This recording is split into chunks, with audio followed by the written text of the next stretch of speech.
सूरत की खटोदरा पुलिस ने नौकर चोर आरोपी को गिरफ्तार किया है। खटोदरा की एक कपड़ा फैक्ट्री से डिलीवरी मैन समेत 2 आरोपियों ने 18 लाख से ज्यादा का कपड़ा चुरा लिया था। सुपरवाइजर ने रंगे हाथ पकड़ा तो मामला पुलिस तक पहुंच गया। सूरत की पुलिस ने 2 आरोपियों को गिरफ्तार किया।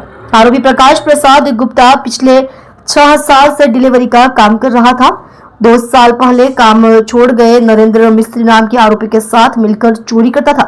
पुलिस ने दोनों आरोपियों को 9 लाख से अधिक की रकम के साथ गिरफ्तार कर कानूनी कार्यवाही हाथ ली है।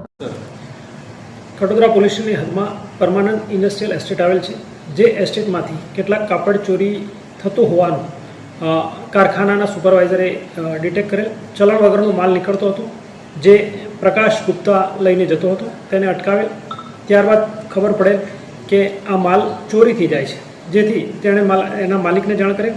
તેના માલિકને બોલાવેલ અને આ આરોપીની હકીકત મળતા સર્વેલન્સ સ્ટાફને જાણ કરતા સર્વેલન્સ સ્ટાફે તાત્કાલિક એને દબોચી લીધેલ।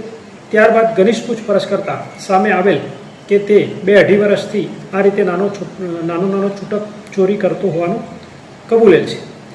આ માલ આ જ ખાતામાં અગાઉ નોકરી કરતા નરેન્દ્ર ઉર્ફે ભાવેશને મદદથી માલ બહાર સગેવગે કરતો હતો અને અંદાજિત 17 થી 18 લાખ જેવી ચોરી કરેલી હતી, જેમાંથી 9 લાખનો મુદ્દામાલ પોલીસે રિકવર કરેલ છે।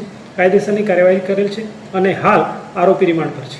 સર, જે મુખ્ય આરોપી જે છે ગુપ્તા, ત્યાં શું નોકરી કરતો હતો? જી, ગુપ્તા છે મુખ્યત્વે રિક્ષા ડ્રાઈવર તરીકે, ટેમ્પો ડિલિવરી બોય તરીકે કામ કરતો હતો। સર, કેટલાનો માલની ચોરી થઈ હતી ને કેટલો રિકવર થઈ ગયો છે? જી, અંદાજિત 17 થી 18 લાખની ચોરી થયેલાનો અત્યારે ખુલેલ છે, જેમાંથી 9 લાખ રૂપિયાનો મુદ્દામાલ કવર કરેલ છે।